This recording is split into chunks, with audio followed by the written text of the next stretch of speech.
You are now listening to Asking for a Friend with TalkDoc, sharing insights through real, honest, and practical ways to improve your communication and relationships. Featuring your hosts, Dr. Pamela Kreiser, Meredith Edwards-Nagel, and Taylor Polindo. I just want to let all of you know that after 74 episodes, I finally am wearing a headset. Oh my gosh, you are! It's messing up my hair, so I'm pretty self-conscious. I love it. Get with it. This whole It's like fluff thing. Yeah, I don't know. I like it. Looks good on you. You never have to wear cute earrings. Yeah, true. Random. Can I just tell you, my child says mama now? Yeah. Like, pretty good, too. Oh, that's the best. Can we get that at some point? Can you record that and send that out this week, please? She's been doing it for Okay. a handful of days, almost like a week, but I never get it on video, and every time I say to do it, she says dada. Or, Oh, yeah. which actually totally cracked me up. Mutual friend of Taylor's and mine, her baby is like a month younger than my daughter, and she said, I feel like I'm hearing my baby call me Obama. And I was like, what? Twice this week, Nova has straight up looked at me, and I've been like, Mama. And she goes, Obama. Like, complimented. Look at like, yeah. That's hilarious. This thing. All right, so I'm not going to start out with a quiz. Are you lying? Sort of. Damn. I knew it. But I want to play a game. Okay, I good. love games. All right. Because you like to cheat at them. Oh, I think we know that you're the real cheater. Do we know that? Yeah, and I know that she doesn't go back and listen to old episodes, but I do. So I'm just going to speak on resident authority. I just listened to an episode, and I'm like, oh, there's the Nice. cheater, Meredith. I have gone back and listened.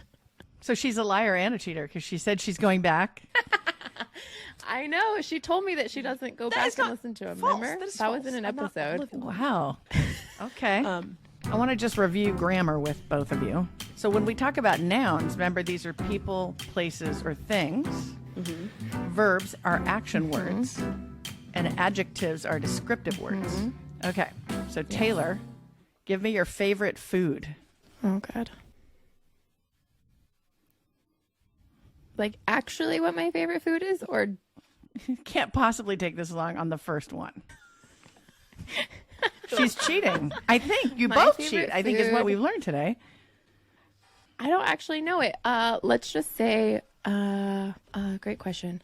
My favorite food is my husband's meatballs. That sounds sexual. I am done. I'm done with this quiz. Taylor won. I don't care what my answer is. My husband's meatballs. I hope Ralph listens to this. My favorite food is a noun, and it's cheese. Cheese. Okay. All right. Back to you, Meredith. Give me a verb. Drinking. Okay. How about a verb from you, Tay? Frolicking. With your husband's meatballs. Okay, you're going to give me too much editing. Okay. I think you keep that for her. Okay, I need an adjective from you, Taylor. Adjective from you. Saucy. Okay. And one from you, Meredith? Delicious. Okay. Now, gets a little more difficult. Meredith, what is something embarrassing that you've done? Just briefly. Farted in the bed.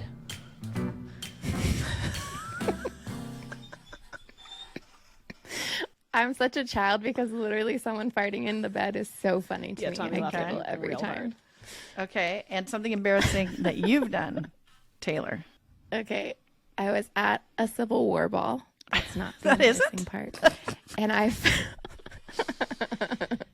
I fell over, like I was carrying a box, and I fell over right in front of my crush, and my hoop skirt went up. All I right. reenact. It's the most homeschoolery thing Okay, about and then me. now we have Taylor. What's something honorable that you've done? Oh, wow.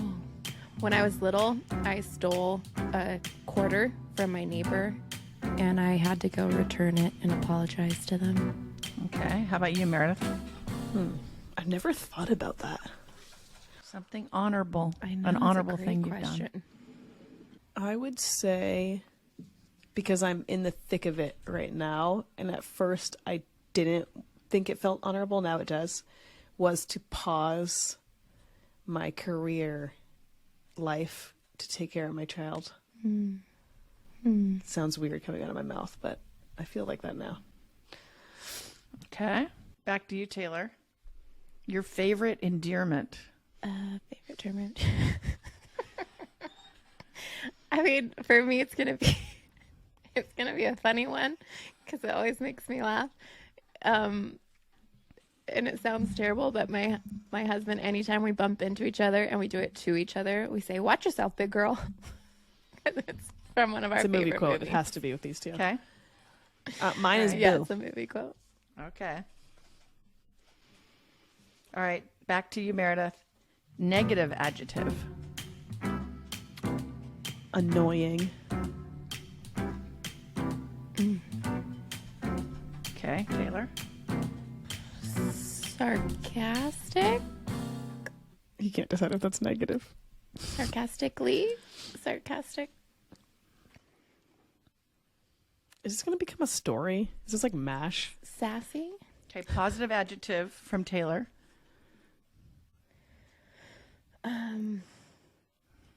joyous, Okay. Give me two more.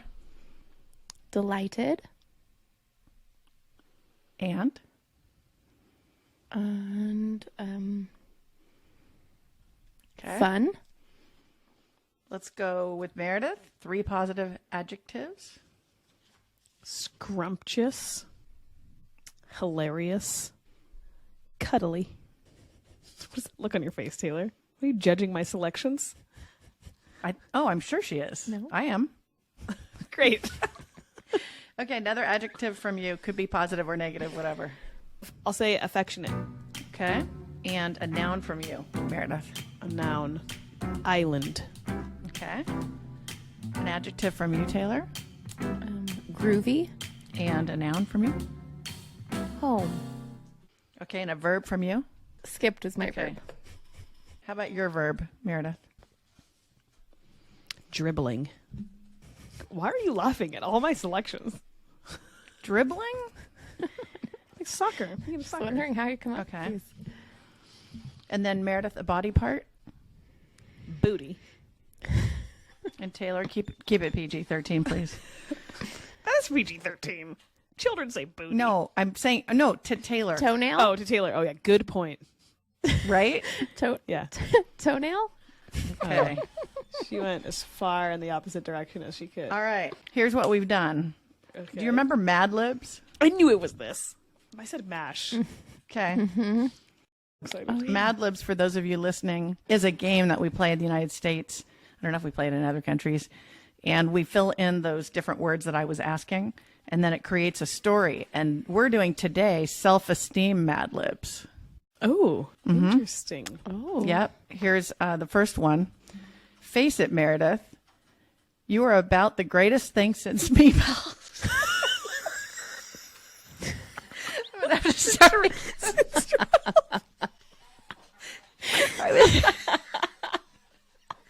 So wrong.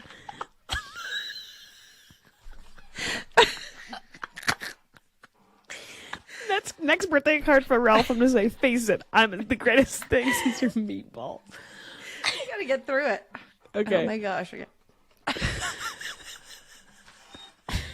Get through what? It's a whole long thing. I've got to do it. Okay. Okay, we're ready. Go. All right. All right. I can. Okay. Okay, come on. Okay. Maybe I should start with the other one. I don't even know what you're gonna say with the look on your face. It's like, this is gonna be so bad. No, I'm switching. I just switched. Okay. Okay. Face it, Teighlor.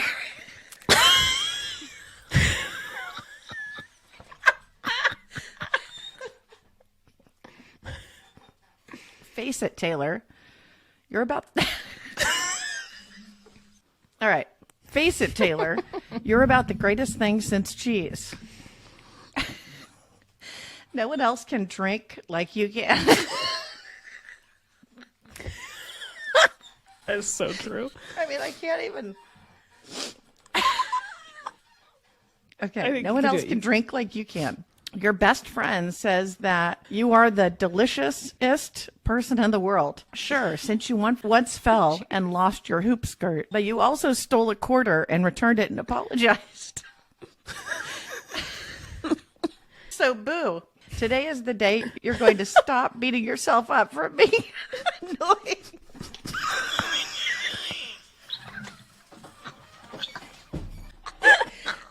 We'll cry. We needed this. I needed this moment. Oh, man. Oh, my God. So, boo. Today is the day you're going to stop beating yourself up for being annoying. Start loving yourself for being scrumptious and hilarious and cuddly. And if people give you an affectionate time, you just tell them to take their eyelid and dribble it up their booty.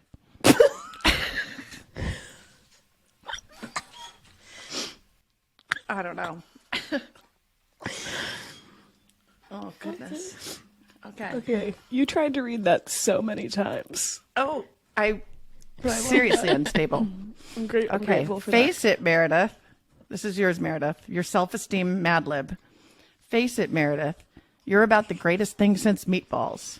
No one else can frolic like you can. Your best friend says that you're the sauciest person in the world. Sure, you once farted in your bed, but you also paused your career for your daughter. So, big girl, today is the day you're going to stop beating up on yourself for being sarcastic and start loving yourself for being joyous, delightful, and fun. And if people give you a groovy time, you tell them to take their home and skip it up their toenail. Oh, wow. That was excellent. I So- hope that you stuck around to listen to that. Yeah. I loved it. So, Oh, man. My face Wow. hurts from laughing. so now we have quizzes and Mad Libs. I love them. Bring on the Mad Libs to asking for a friend. Now, you might ask, why would I bring Mad Libs in? Mm-hmm. And the answer is because it relates to our topic today. Which I am wonderfully nervous about. Nervous? I had to throw in some adjectives. So it's related because one of the things we know about expressing needs and making perception checks and these different messages that we construct, it's sort of like Mad Libs where you plug things in. Mm-hmm. So that's what got me thinking about Mad Libs today. When I found the self-esteem one, I was like, oh, yes, please. Well, thank you. So we're talking about expressing our needs. A lot of people who listen to this podcast know about is this idea of you language and I language.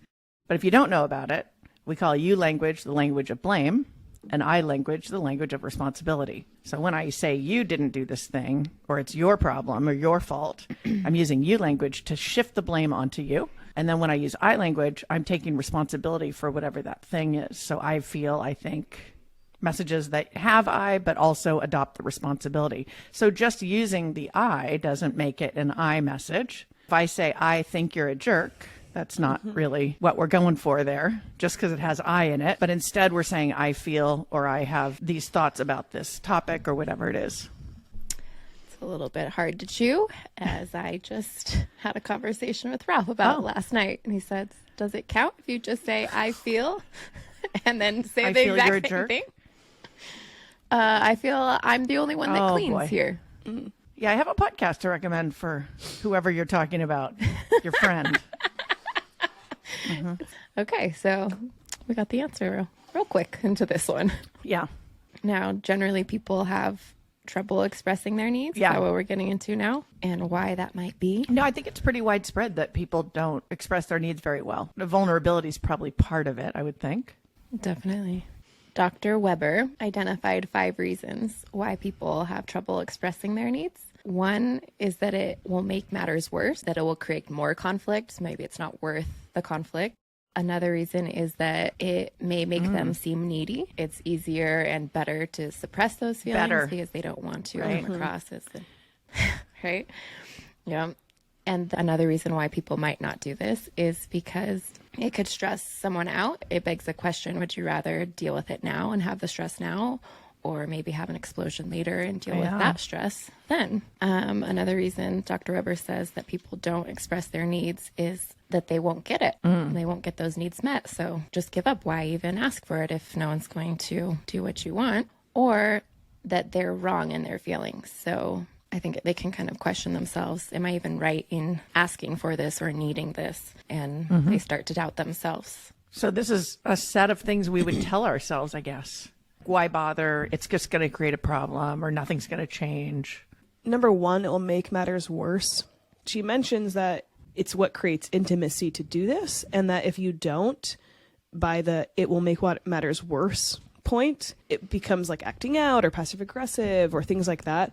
I more took that as a story I remember hearing from my mom, a person in her life that was sick, and decided that by not making it worse for other people, she withheld expressing herself or affection with those that she loved, specifically intimate partners.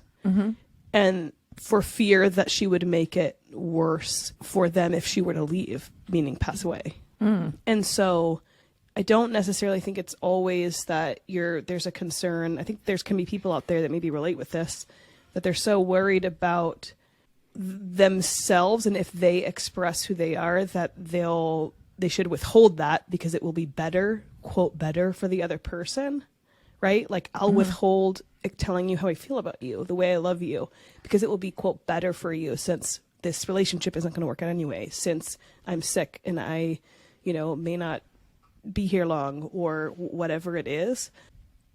I think that's really sad.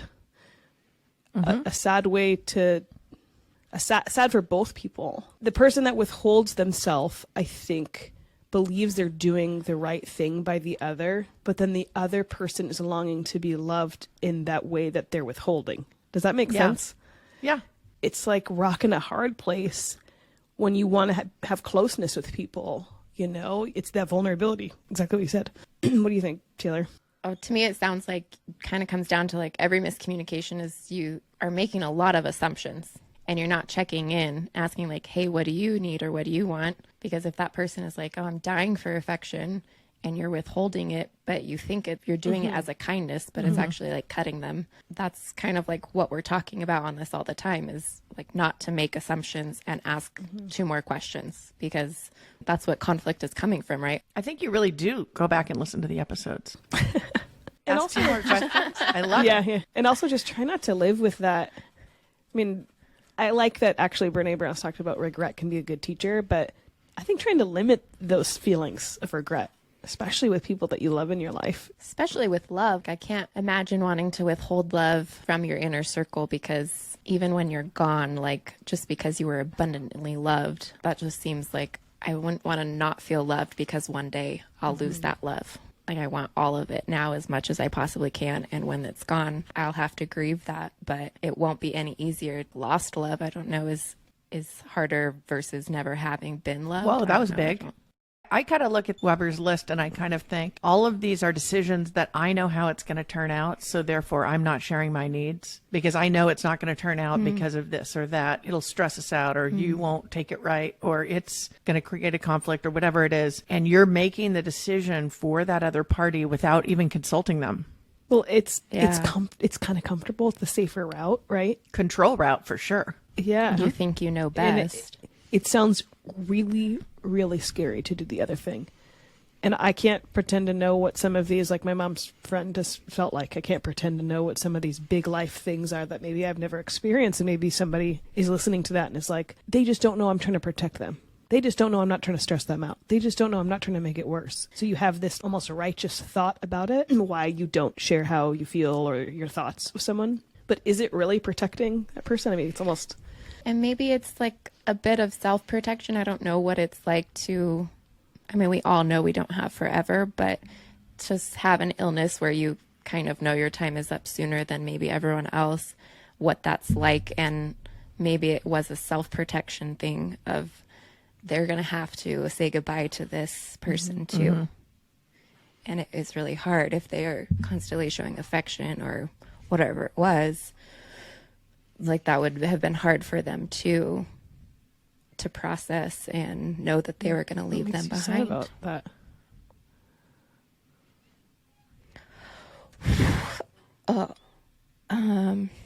And for me, always the thought of having to say goodbye to your kids seems like a hard one. I'd say so. And you don't want to, like, you're trying to protect them, right? For your whole, I mean, obviously we're not going to protect them from everything, but that's a big part of our heart, is to do that, protect them from pain. Part of what really stood out in this list to me was hearing Dr. Weber is talking about relationships, and that by sharing, we acquire a sense of safety and greater meaning and joy. And if you don't share, that it leads to detachment. Even though you may not want to be vulnerable with people, it sounds really important. Otherwise, you can kind of get isolated and then have no relationships around you if you're not willing to be vulnerable. Yeah. Quoting from the article, she says, people tend to hold their difficult emotions out of fear, and it's a fear of being vulnerable, seen, and then of being negated, guilted, or shamed in a way for that vulnerability. And then this is the sentence that was like, oh, whoa. She says, so instead of saying what needs to be said, they strap on another layer of hurt or hardship or heartache or loss or pain onto their back and keep on climbing up the mountain. Whoa. Whoa. Say it one more time. Instead of saying what needs to be said, they strap on another layer of hurt or hardship or heartache or loss or pain onto their back and keep on climbing up the mountain. Really good. Oh, I think of people I love so much in my life that I've seen like tighten up when they're about to say how they feel about something, about to get it off their chest, and you like want it for them so bad. And it's like watching that addition on their back, you know, or doing it to yourself. Yeah. Is this a good place to discuss possibly withholding how you feel an emotion can be an unclear thing, or not being able to express yourself, why Sure. that's an issue? So the problem of being unclear, and we've talked many times about Dr. Brene Brown, she says that clarity is kindness and being unclear is unkind in her book, Dare to Lead, which if no one's ever read, great book. There's 4 points that she talks about in this, though. She says that, 1, if you feed people half-truths, or basically, as Teighlor would coin, bullshit, to make them feel better, it's unkind. And it's really about making ourselves feel better. And to be able to acknowledge that is tough. And the second is that by not getting clear, let's say with a coworker or partner or friend, about expectations because it's, quote, too hard, yet you hold that person accountable or you blame them for not delivering, that's unkind. The third is that talking about people rather than to them is unkind. That one I would like stress a million times. So talking about people rather than to them is unkind. And I'm starting to learn the older I get, sometimes I would just appease some of those conversations and start to say, oh, have you talked to this person about that?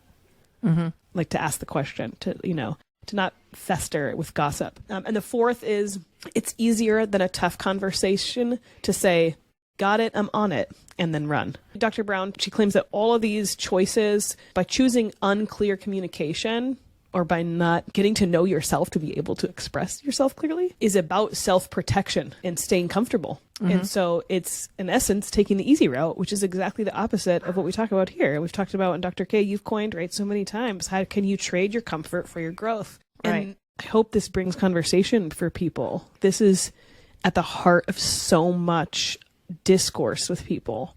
I think of like, what are like marriages I admire, or just partnerships I admire, or friendships I admire with, and see how they opt out of the easy route most times, I think. I think related to this, like you're talking about people withholding or not wanting to do the work and that kind of thing. We see sometimes people, instead of expressing their needs, they come across harsh.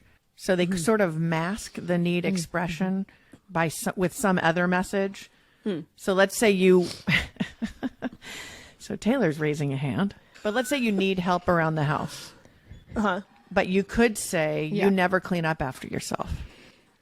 And when you decide to elect and use a you message, as we started talking about originally, you're shifting the blame onto the other party instead of saying what you need. Which is super frustrating because sometimes I want to say, yeah, because it's their fault. Yeah, you know, and like I I get want to that. have that attitude, but it's definitely not helpful, is the point, I think. Right. But if you want to be heard, you don't say, you never listened to me. Mm-hmm. You don't see that a way or a pathway for us to get into a constructive conversation. So it's sort of saying, I'm going to tell you my underlying need in a veiled way, and I'm going to make it kind of harsh, and then you'll just feel bad. So I'm just going to blame you, right? So my need is to be heard, right? So I say, but you're always on the phone when we're together. It's like done. End of like wall. And another person, all they can do is defend themselves, feels like. Yeah. And what do they do usually? Most people will think of a time they weren't on their phone. I wasn't yesterday. Yeah, guilty. And then now we're in a bickering pattern that's not going to work. So needs are out the window, right? I've listened to past episodes. We have episodes on bickering, Taylor. Oh, really? Sorry, go ahead. Taylor, you were saying your example was, I feel I'm the only one participating, or what was it? What did you say? Yeah, like I feel like I'm the only one doing XYZ, or I feel alone in this. I'll make statements that are probably harsh, but I do try to use I language, and I try to avoid the always, the never, the hyperboles. I'm like, okay, I know that that's not true. But as I asked my spouse, I'm like, I feel like we're pretty good at this. And then he's like, well, I think what I would say is, I think you're on to some of it. But today, when we're talking about expressing needs, we have a formula to put messages together. And I think you're missing pieces of the formula. Okay. So you're getting like a let's C. fill in the blank. Now, C's get degrees. Barely passing. I would like So to say there's- thank you. Yeah. Yeah, Meredith knows that one. Burn. But you know I want to go for the A. Burn. So. If you feel bad for me, you could message me at hello. DM me on Instagram at afaf.podcast if you think people are too mean to me on this podcast. Thank you. All right, let's do the structure. We have 4 parts to Okay. expressing our needs. And I think sometimes we might just want to come out with it and say, I need this, or I need you to do this, or I feel this. But if we fully elaborate the message, we give them a chance to understand some of our thinking and feeling, and we give the other party a chance to understand what the specific needs that we're trying to have filled are, and we can express our feelings. The formula is I feel X when you do Y because of Z, and then express what you need. So what's the structure, the feeling, the behavior, the thinking, and the need? Question. It's a vulnerable question. What is it about me that wants to resist this so hard? Really? Why do I have to do all of that? Why can't I just say what I You don't have to. You don't have to do anything to improve your Then communication. what's the risk? What's the damage if I don't learn this? Here's what I would say. I said the same thing on perception checking. When we're learning new tools, you want to learn the entire tool. But you might find that you apply the tool differently in other settings. So there might be a point where you only describe your feeling and the behavior, or there might be a time where you only state your need. But the point is, it's important to learn the entire structure so that you have all of that available should you require it for the situation you're in. Okay. I respect that. Okay. Okay. Let's break it down and do a couple of examples. So I'm upset that my coat was damaged because I can't afford to replace it. And I really appreciate it when things I loan out are taken care of. What I need is to have my coat repaired. Let's break it down. So I'm upset, that's the feeling, that my coat was damaged. Notice I didn't say because you evil person damaged my coat. This is so good for sisters, I just have to say. Sister needs. That's the behavior. Because I can't afford to replace it, and I appreciate when things that I loan out are taken care of. So that's my thinking about it. And what I need is you to replace my coat. That's a really clear, trying to receive that. Like if I'm the person that damaged something and I'm shrinking or feeling really bad, or also like, oh, I don't want to hear it, or, whatever the negative process is internally, like for someone to say it that way, I'd be like, well, yeah, you're mad at your stuff. What you need in the future is and what you need now is. Yeah, there's a solution. Yeah, it's not just resolve. You effing whatever I say it. you ruined my jacket. You always do this. It like closes off Yeah. You have Yeah. no respect Yeah, for me that's a better or my one. stuff. That's a good one for siblings. I tried to listen to it as if someone said that to me, and there was at no point with the blame, a feeling of blame that I needed to defend myself or say like, oh, well, it was an accident, or I didn't mean to do that, or it wasn't me, it was the dog, Blame the dog. or any of it. It was just like, Yeah, or here's like, what I've I borrowed your need. stuff before and I didn't Yeah, damage it. There was no argument or back and forth. It was just Say what That's you, right. Say what you feel in I way. I feel X. Say what happened that was displeasing to you. Describe the behavior. It doesn't have to be displeasing, though. Oh, So some of these can be positive. I'll give you an example in a second. okay. So here's an example. I feel happy when we spend time together because I value our relationship. What I need is to plan something to spend more time with you this weekend. That goes into what we were talking about earlier about withholding that. Look at the example of the opposite of that, what that can do for someone. If someone said that to me, I'd be like, that loved me, you know? You'd be, Yeah. wow. Yeah. So it doesn't always have to be negative. Now, if you're listening to this and you're thinking, I'm not going to do all those 4 parts, I'd be careful about operating your life that way. About hearing a new idea and immediately dismissing it because it takes work. That was me 5 minutes ago.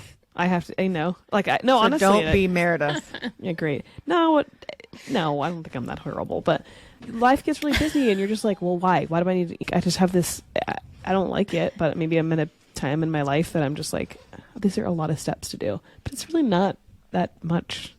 And you're right. You know, why am I resisting it? Like, if this is helpful to people I love and it's actually good for me too, it can be altruistic and selfish. Yeah. Both camps.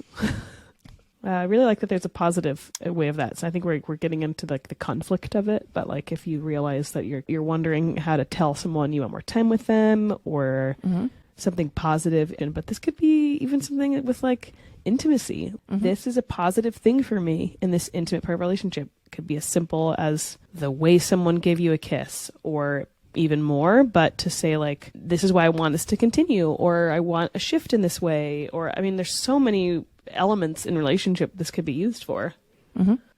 It's hard not to be defensive. I struggle with that with Tommy in particular. I think because I want so badly to not, I don't want to stress him out. So I'm like, oh, you know, and then if he says something that I need to change, I immediately go to like, well, this isn't why I was doing it right. Like I just, I have a hard time with being defensive, and I'm learning how to see the way maybe he's expressing something that's taking me there. If you're in a safe relationship and you find someone's doing the like, you never do this or this, but you know and trust their intent is for things to be better. We just had this conversation because Tom and I were talking about something and I like interjected a couple times while he was saying something, and I'm thinking like it's this like positive banter or whatever. He was like, you keep interrupting me or something, and I went, oh no, I'm sorry, like did like but because I didn't want to do that. Yeah. And so I'm learning how to pause and go like, okay, I need you to tell me what you need, because I'm just really noticing I'm wanting to defend myself instead of listen to you. And now I know that's not right. I think the other thing that we could do with this kind of tool, so we have the thing that we talked about just now, which is constructing it, but you can also elicit it. Okay, so let's say your partner says, wow, unsupportive. They have like a bad message they give you. You can ask about these 4 areas. You can ask, what are you thinking? Or say, what was it that was unsupportive? I can ask about the behavior.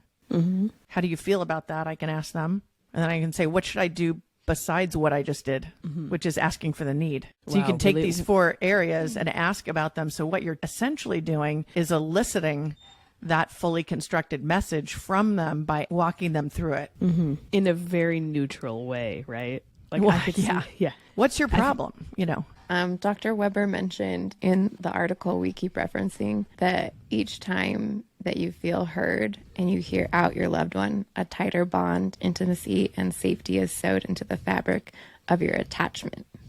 And if you don't express how you really feel, these emotions may surface in unhealthy ways, such as acting out, passive-aggressive behavior, and avoidance. I understand not wanting to do something, especially that's in a formula, because I sometimes just want to buck the system. But there is a consequence if we don't do this. It's not just that your life and your relationships keep going on like healthy and happy. It will leak out into other areas. And when you do it, while it is difficult, you reap a Wow, huge benefit. yeah. I mean, the safety is sewed into the fabric of attachment. I mean, like that's what we're wanting in relationships, right? A strong Right. bond, attachment, a safe harbor. I think it's worth it. And while I did not use the tool correctly this last week, we finally got there after I shared my emotions and it blew up in my face. The next morning, my husband and I were able to talk it out. And I was like, just so you know, I expressed my emotions, something very challenging for me to do. And I was met with just defense and where I'm wrong. In the moment, we just argued and we couldn't get to what I was expressing because I didn't do it this way. I did it with some judgment and other things. But then when we were able to remove from the fight, then he was able to be like, you're right, I should have just apologized right then. And he just owned up, I should have just acknowledged what you were feeling and apologized. And there should have been no defense or back and forth. Even though when I expressed what I wanted blew up initially, I did totally feel that like, oh, the attachment, the safety net kind of feeling of, oh, we're good. We're one step closer. Every time we have those hard conversations and we're able to get to the next step, there is a huge deepening feeling, which kind of surprised me after, I mean, we've only been together a decade, but. When you were saying that, I was thinking about all the different games that we've played, video games over the years. And I was thinking about, Mario Kart and Mario Party and all these ones that we played. In some of these games, you unlock a new level. That's kind of what you're talking about. Right. So it's like we kept working on this thing until we were able to unlock the next level. Because that's what we all do in gaming. Exactly. And I gotta say, if you just play level 1 for 30 years, sounds kind of boring. Yeah. Wow, that's a really good analogy. It kind of, in the reverse of that, so if you put in the work to study the game, do the game well, or the relationship well, and you continue on, then you keep moving forward. If you stay in level 1, like you said, then you can see that this acting out, right, that Weber talks about, it's from even getting into the game with the person. Oh my gosh, I think of relationships I've had. So hard, so weird in this podcast, because you want to get really honest, but you're also like, shit, how do I put myself out there without people having their judgments or their opinions? Yeah. But if I'm really honest, and I would say it to the person, it really makes me think of my dad. And it makes me feel bad for him. All the missed opportunities to get into it in these ways has led us to the place we are now, which is avoidance, I feel like. So it's intentionally choosing level 1. Yeah. Sometimes I think you Actively. gotta. Yeah, and sometimes, if I'm honest, I've done it for self-preservation. Oh, we've all done it. And I'm not mad at myself about it, especially in that relationship. Yeah. But I wanted it to be different for a very long time. And it's God, after, you're saying, Taylor, after so many years, if it's the same, so much harder to get out of it then, even after so many years. So kudos to you if you listen and you're like, whoa, I've been doing this like this for a long time and I'm ready to take a step toward doing it different. Because that's super hard. And we're giving you the hacks Yeah. to get to the next level. TalkDoc edition. Once again, thank you for joining us today. Please remember to rate, share, and subscribe to our podcast. And thank you for listening to Asking for a Friend. Let us know what you thought of the episode. Our email is hello@afafpodcast.com. This show is for educational purposes only and is copyrighted. Written permission must be granted before syndication or rebroadcasting. Thanks for listening to Asking for a Friend with TalkDoc.